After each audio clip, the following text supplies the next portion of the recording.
ሀይሚና ብሩኬ እንኳን የሆነ ነገር ተፈጥሮ ቀርተው አይደለም ፍቅር በፍቅር ሆኖ አንድ ቀን ሳይመጡ ሲቀሩ እንኳን ምን ያክል ነው የምናስበው የምንጨነቀው። የምር ዛሬ ደግሞ እንግዲህ ያው የሉም አልመጡም ቀርተዋል። ጭር ብሏል ሰፈሩ፣ ዩቲዩብ ሰፈር ጭር ብሏል ማለት ነው። ሰላም ሰላም፣ ውድ ቻናል ቤተሰቦች እንዴት ናችሁልኝ? ሰላማችሁ ብዝት ትርፍ ይበልልኝ። ውድ ቤተሰብ እንግዲህ ያው እኔ ስንቱ ቦታ ገብቻ እየዋቸው መሰላችሁ። ምናልባት በሌላ ቤት ይኖራሉ ብዬ ማለት ነው። አሁን መግባቴ ነው እኔ ራሱና እንዴ ቀኝት ሳደርግ የሉም። ነገር ግን ያን ሰው እያየሁት ሀይሚን ፕራንክ ያደረጋትን ሰውዬ ማለት ነው። ማለት ቀለበት አደረግኩ ምናምን እያለ የሚያወራው ልጅና በተለያየ ዩቲዩበሮች ቦታ ሄዶ ፕራንክ ያደረገበትን ቦታ እያየው ነበረ። ይሄ ሰውዬማ የጥንት የጧት ነው፣ የፕራንክ ልምድ አለበት። አደገኛ ፕራንክ ሰሪ ነውና እና ትናንትና ቪዲዮ ላይ ብሩኬ እኮ ትንሽ ሰዓት ነው ከቪዲዮ ላይ የገባው፣ ራሱ ብዙም አላወራም ነበረ። እና አይታችሁ ከሆነ መጨረሻው አካባቢ ላይ ሀይሚ የምታወራው ነገር አለ፣ እያወራችሁ ነው። ብሩኬ ደግሞ በቃ ቀጥ ብለሽ ሂጂ አይነት ነገር ነው እያላት የነበረው እና ግን ሀይሚ ቆማ የምታስረዳው የምታወራው ነገር ነበራት። በደንብ ተመልክታችሁት ከሆነ ማለት ነው። እና እንግዲህ ዛሬ ያልመጡበት ምክንያት ብሩኬ ተናዶ ነው ወይስ ምን ተፈጥሮ ነው? ብቻ አናቅም ምን እንደተፈጠረ። በእርግጥ ብሩኬ ሊናደድ ይችላል እኮ ያው ሀይሚ ፕራንክ ማድረጓን ካላወቀ ሊናደድ ይችላል። እና ብዙም አትጨነቁ። በነገራችን ላይ ያው ብሩኬ የውሳኔ ሰው ነው፣ ቶሎ ይወስናል እያላችሁ እየተጨነቃችሁ ስለሆነ አትጨነቁ። ፈጣሪ የፈቀደው ነው የሚሆነው ማለት ነው። እና ከሀይሚና ከብሩኬ ላይ አሁን አይደለም እንደዚህ አይነት ነገር የተጀመረው፣ ቆይቷል አይደለ? ነገር ግን እነሱ ነገሩ ይፈጠራል፣ ግን ደግሞ ፈትተው በአንድ ላይ ይሆናሉና ይህን ስላቸው አያስጨንቅም ማለት አይደለም። ማለት ያው ጥሩ ነገር አይደሉም አሁን ላይ ያሉበት።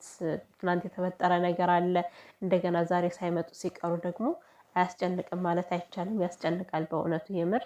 ቅመምዬ አለች በእንትኗ ማለት ነው፣ በቲክቶክ ላይ የሆነ ነገር ለጥፋ ነበር እና ቆንጆ ነገር ከፈጣሪ ብቻ ነው የሚመጣው ብላለች። እና ቆንጅዬ ሁሌም ከፈጣሪ የመጣ ነገር ነው የሚያስደስተው። በነገራችን ላይ ከሰው የመጣ ነገር ወይ አንድ ቀን ተመልሶ ሊሄድ ይችላል፣ ወይ ደግሞ እናንተ የምትጎዱበት ነገር ይፈጠራልና ከሰው መጠበቅ አስፈላጊ አይደለም። የምር በቻልነው መጠን አቅም ካለን አቅማችን ከፈቀደ እኛ ለማድረግ እንሞክር። ከሰው ግን ምንም አይነት ነገር መጠበቅ አስፈላጊ አይደለም። ምክንያቱም እናንተ በፈለጋችሁትና ባሰባችሁበት ሰዓት ያ ነገር ላይ ደርስላችሁም ላታገኙትም እናንተ እንዳሰባችሁ ላይሆን ስለሚችል ማለት ነው። እና ሀይሚዬ እንደዛ ብላ ስቶሪ ላይ ያስቀምጣለች ዛሬ ማለት ነው። እና ቀመሟ እና ግን አሁን እኔ ጥያቄ የፈጠረብኝ ነገር አለ ውድ ቤተሰብ ማለት ነው። ትናንትና ይሄ ልጅ ባለፈው ከትናንት ወደዛ ማለት ነው ሀይሚና ብሩኬ በጣም ደስተኛ ሆነው ነበረ። ሰርፕራይዙን ንገረኝ እያለች ራሱ እያስጨነቀችው ነበር። እና አሁን በዚህ ሰሞን ሰርፕራይዝ አለ፣ ብሩኬ ያሰበው ነገር አለ። ሀይሚን ሰርፕራይዝ ሊያደርጋት ነው ማለት ነው። እና ቢያንስ ማለት ከተደሰቱ 2 ቀን እንኳን አልሞላቸውም። ይሄ ልጅ ነው ፕራንክ ያደረጋት ወይንስ ሀይሚ ናት የሚለው እያጠራጠረኝ ነው። የምሬን ነው የምላችሁ። ይሄ ልጅ መጥቶ ነው ፕራንክ እያደረጋት ያለው ወይንስ ሀይሚ ተነጋግራ ነው? ግራ ገባኝ እኮ። ባለፈው ልክ እንደዛ ተደስተው በበነገታው እንዴት ሀይሚዬ እንደዚህ አይነት ፕራንክ ታደርጋለች የሚለው መጥቶልኝ ነው። እና ብቻ ሀይሚና ብሩኬን ለመጣል በጣም ብዙ ነገር እየተደረገ ነው። እራሳቸው ተናግረው አይደለ? ገንዘብ ተከፍሎ እንኳን እነሱን ለማለያየት እየተሰራ ነው። እና አሁን እንደዚህ አይነት ነገር ሲፈጠር ደግሞ እነዛ ገንዘብ የከፈሉ ሰዎች ሀይሚና ብሩኬ እንዲለያዩ ያደረጉ ሰዎች ምን ያክል ደስ እንደሚላቸው አስባችኋል? ብዙ ደስ አይበላችሁ። በነገራችን ላይ ሀይሚና ብሩኬ የፈለገ ነገር ቢፈጠርም ነገ አንዱ ነው ይመጣሉና በነገራችን ላይ እንደው በደንብ ተገንዝባችሁ ከሆነ ማለት ነው እንደነዚህ አይነት ፕራንኮች በተደጋጋሚ የሚመጡት ከደስታ በኋላ ነው። ባለፈው ሀይሚና ብሩኬ ደስ የሚል ኢንተርቪው ተደራርገው በጣም የሚያምር እኛ ደግሞ ዳጊ አሁንም መጥፎ ድርጊቱን አላቆመም። ትናንትና ኤፍሬም በጣም እያናደደው ተደራረጉ እያለ ማለት ዳጊ ወንድ ልጅ ነው።